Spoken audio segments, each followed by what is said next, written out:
ഇനി പോകേണ്ടത് പാലക്കാടേക്കാണ്. പാലക്കാട് നമുക്കറിയാം പി സരിൻ അദ്ദേഹം കോൺഗ്രസിൽ നിന്ന് CPM-ൽ എത്തിയപ്പോൾ മുതൽ അദ്ദേഹം വിജയിക്കുമെന്നുള്ള വളരെ വലിയ ആത്മവിശ്വാസം പ്രകടിപ്പിച്ചിരുന്നു. ഭൂരിപക്ഷം വരെ അദ്ദേഹം ഒരു തവണ പ്രവചിച്ചതാണ്. പക്ഷേ അൺഫോർച്ചുനേറ്റ്ലി അത് നടന്നില്ല. പക്ഷേ അതിനുശേഷം ഇപ്പോൾ തെരഞ്ഞെടുപ്പ് റിസൾട്ടൊക്കെ വന്നതിന് ശേഷം അദ്ദേഹത്തിന് എന്താണ് പറയാനുള്ളത് എന്ന് കൂടെ നമുക്ക് കേൾക്കേണ്ടതുണ്ട്. പാലക്കാട് നിന്ന് ദിവ്യ ജോസഫിനൊപ്പം പി സരിൻ കൂടെ ചേരുന്നുണ്ട്. ദിവ്യ, ഗുഡ് മോർണിംഗ്. അങ്ങനെ സംഭവബഹുലമായ പാലക്കാട്ടെ ഉപതെരഞ്ഞെടുപ്പ് കഴിഞ്ഞിരിക്കുകയാണ്. ഇപ്പോൾ നമ്മോടൊപ്പം LDF സ്ഥാനാർത്ഥിയായിരുന്ന പി സരിൻ ഒപ്പം ഉണ്ട്. എങ്ങനെയുണ്ട്? ആളും ബഹളവും എല്ലാം ഒഴിഞ്ഞ് സ്വസ്ഥമായിട്ടിരിക്കുകയാണ്? അങ്ങനെയല്ല, ആളുകളും ബഹളങ്ങളുമാണ് ഒരു പൊതുപ്രവർത്തകന്റെ വലിയ എനർജി എന്ന് പറയുന്നത്.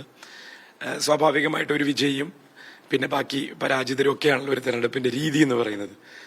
ഫസ്റ്റ് പാസ്റ്റ് ദ പോസ്റ്റ് എന്നാണ് നമ്മുടെ സിസ്റ്റത്തിനെ പറയാം. ഏറ്റവും കൂടുതൽ വോട്ട് കിട്ടുന്ന ആൾ വിജയി ആയിക്കഴിഞ്ഞു. ബാക്കി വോട്ടുകൾ കിട്ടിയ ആളുകളെ സ്വാഭാവികമായിട്ടും വിജയോളമുള്ള പരിവേഷത്തിലേക്ക് ആരും കാണേണ്ട ആവശ്യമില്ല. എന്നുവെച്ചാൽ നമുക്ക് നമ്മുടെ ഉത്തരവാദിത്തങ്ങളുടെ ചുമതലകളുണ്ട്. ഇന്നലെ തന്നെ വൈകിട്ട് പിരായിരിയിലെ കണ്ണുകൂട്ടുകാവ് എന്ന് പറയുന്ന അവിടുത്തെ ഉത്സവത്തിന്റെ അവസാന ദിവസമായിരുന്നു. അപ്പൊ ഇന്നലെ 1.5 മണിക്കൂർ അവിടെയായിരുന്നു. 1-2 വിവാഹ സൽക്കാരങ്ങൾ.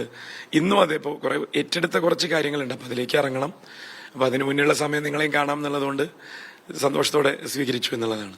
നിലവിൽ ഇന്ന് രാവിലെ അധികം തിരക്കുകളൊന്നുമില്ല. അപ്പൊ എന്തെങ്കിലും മിസ് ചെയ്യുന്നുണ്ടോ? അങ്ങനെയൊന്നുമില്ല.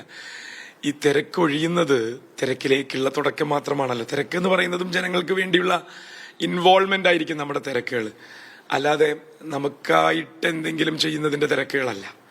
അപ്പൊ നാളെയോ അല്ലെങ്കിൽ വരുന്ന ആളുകളിലോ ജനങ്ങളുടെ ഇടയിൽ നിന്ന് തന്നെ പ്രവർത്തിക്കണമെന്ന് തീരുമാനിച്ച ഒരാൾക്ക് 1-2 ദിവസത്തെ ഒരു പ്രിപ്പറേറ്ററി മോഡ് എന്ന് പറയുന്നത് അത് സ്വിച്ച് ഓഫ് ചെയ്യലല്ല. അത് ഈ എന്താ പറയുക, കുതിക്കുന്നതിന് മുന്നേയുള്ള പതുങ്ങൽ എന്നൊക്കെ പറയുന്നത് പോലെ ആലങ്കാരികമായിട്ട് പറഞ്ഞതിനെ വലിയ പർവ്വതീകരിക്കുകയല്ല. പകരം നമുക്ക് ചെയ്യേണ്ടത് എന്താണെന്ന് നമുക്കറിയാം. അതിന് വേണ്ടുന്ന സാവകാശം അത് നമ്മുടെ ലൈഫിൽ വരുമ്പോൾ അത് സ്വീകരിക്കുകയാണ്, ആ സാവകാശത്തെ. അത്രയേ ഉള്ളൂ. ഇന്ന് രാവിലെ ഇപ്പോൾ സുപ്രഭാതത്തിന്റെ ഒരു സുപ്രഭാത മുഖപത്രത്തിൽ വന്നത് ഇടതുപക്ഷത്തിനെ പാലക്കാട് വിമർശിച്ചുകൊണ്ടുള്ള ഒരു മുഖപത്രമായിരുന്നു ഇന്ന് വന്നിരുന്നത്. അത് ശ്രദ്ധയിൽപ്പെട്ടിരുന്നോ? പറഞ്ഞപ്പോ എന്റെ ശ്രദ്ധയിൽ വന്നു. കുറച്ചു മുമ്പ് സൗഹൃദ സംഭാഷണത്തിൽ ഇത് ചോദിച്ചല്ലോ. അപ്പൊ ഇങ്ങനൊരു വിഷയം ഞാൻ എന്നിട്ട് ഓൺലൈൻ നോക്കി പെട്ടെന്ന് കണ്ടില്ല. ഞാനത് അങ്ങനെ പറഞ്ഞിട്ടുണ്ടെങ്കിൽ ആക്ച്വലി അവിടെ പക്ഷം എന്ന് പറഞ്ഞത് മാറിപ്പോയതാവാനാ സാധ്യത. UDF-ന്റെ ഐക്യജനാധിപത്യ മുന്നണിക്കാണ് അങ്ങനെ സംഭവിച്ചത് എന്ന് ഇന്നലെ SDPI-യുടെ ആഹ്ലാദ പ്രകടനവും ജമാഅത്തെ ഇസ്ലാമിയുടെ പരസ്യ നിലപാടും മുസ്ലിം മതധ്രുവീകരണത്തിലൂടെ സാധ്യമാക്കേണ്ടുന്ന വിജയം എന്നുള്ള ഒരു വ്യാഖ്യാനവുമൊക്കെ തെരഞ്ഞെടുപ്പിൽ ഉടനീളം വ്യാപകമായി പ്രചരിപ്പിച്ചില്ലെങ്കിലും ആളുകൾക്കിടയിൽ കൃത്യമായി എത്തിക്കുന്നതിൽ വിജയിച്ചൊരു മെഷീനറിയാണ് കോൺഗ്രസിന്റെ മെഷീനറി. സമസ്തയുടെ മുഖപത്രത്തിൽ ഇത്തരമൊരു പരാമർശം വന്നിട്ടുണ്ടെങ്കിൽ ഞാൻ ഖേദപൂർവ്വം പറയട്ടെ, അത് പറയേണ്ടത് ഇടതുപക്ഷത്തിനോടല്ല. ഇടതുപക്ഷം അതിനെ തടയാൻ ശ്രമിച്ച, രാഷ്ട്രീയം പറഞ്ഞ് ജനാധിപത്യത്തിന്റെ ഭാഗത്ത് നിന്ന് സംസാരിച്ചവരാണ്.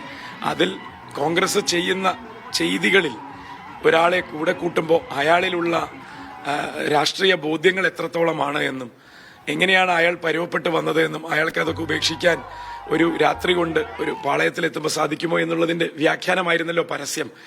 ആ പരസ്യത്തിനെ മുൻനിർത്തി ഒരു കൊട്ടുകൊടുക്കാം എന്നുള്ളതാണ് എങ്കിൽ തെറ്റ് സംഭവിക്കുന്നത് എനിക്ക് തോന്നുന്നു. ജയിച്ചു പോയത് എങ്ങനെയാണെന്ന് UDF-നും കോൺഗ്രസിനും അറിയാം. എങ്ങനെയാണ് ന്യൂനപക്ഷ വർഗീയതയെ കൃത്യമായി ഉപയോഗപ്പെടുത്തിയത് എന്ന് അവരുടെ നേതാക്കൾക്കും അറിയാം. അങ്ങനെയുള്ള ഒരു ഉപയോഗപ്പെടുത്തലിനെയാണ് സത്യം പറഞ്ഞാൽ ഒരു മതേതര കാഴ്ചപ്പാടോടുകൂടി സുപ്രഭാതത്തിൽ വാർത്ത വരേണ്ടിയിരുന്നത്. നിർഭാഗ്യകരമായി പോയി. തോറ്റിരിക്കുന്ന ഒരു കക്ഷിയെ കുറ്റം പറഞ്ഞേക്കാം എന്നുള്ളൊരു മനോഭാവത്തിൽ അങ്ങനെ ഒരു പരാമർശം പറഞ്ഞിട്ടുണ്ടെങ്കിൽ അത് പറഞ്ഞത്. ആ പരസ്യവും അതുപോലെ തന്നെ നീലപ്പെട്ടി വിവാദവും വളരെയധികം ചർച്ചയായതായിരുന്നു പാലക്കാട്.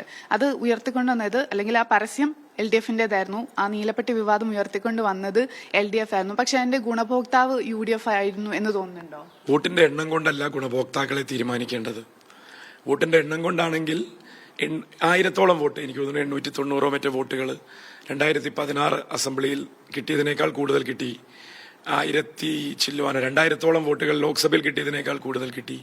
അപ്പൊ അതും സ്വതന്ത്ര ചിഹ്നത്തിൽ നിന്ന് 9ാമത്തെ പേരായിട്ട് ഇതൊക്കെ ഉണ്ടായത് വലിയ ഫൈറ്റ് നടത്തിയിട്ട് തന്നെയാണ് ഇടതുപക്ഷത്തിന്റെ പ്രവർത്തകർ ഏറ്റെടുത്ത പ്രചരണം.